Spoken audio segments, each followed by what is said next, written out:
Let's cook onion garlic fried rice. Fry them onions, stir. Then dump in the long grain white rice. Oh, don't forget to stir some more. Yes, stir. Then add the onion powder. And of course, we have to add the MSG. Oh, stir some more. Stir.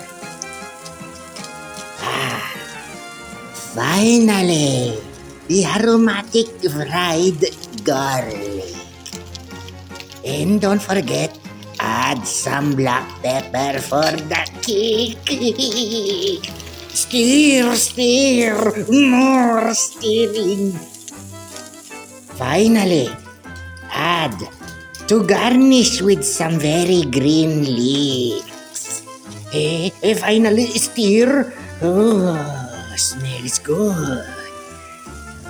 Very good job, hungry people. It's time to eat.